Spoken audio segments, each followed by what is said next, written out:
вернешь, и матерей не утешишь, понимаете? И погибло много мирных жителей, с той стороны, и с другой.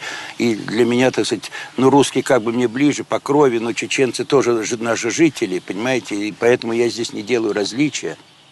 И мне кажется, что это, вот моя точка зрения, это была огромная ваша ошибка. Понимаете, это надо признать. Потому что если вы будете, ну, грубо говоря, считать, что вы были правы, и с точки зрения государственной вы, вероятно, были правы, но с точки зрения человеческой. Ну что вы считаете, что я не чувствую эту боль? Боль каждого, так сказать, каждой матери, боль каждой семьи, у которой погиб человек? Нет, я думаю, что чувствуете, но, может быть, недостаточно обостренно, я не знаю. Я просто говорю с вами откровенно.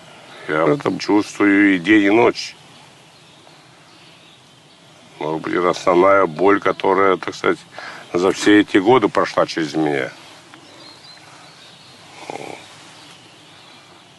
Ну, наверное, это была ошибка.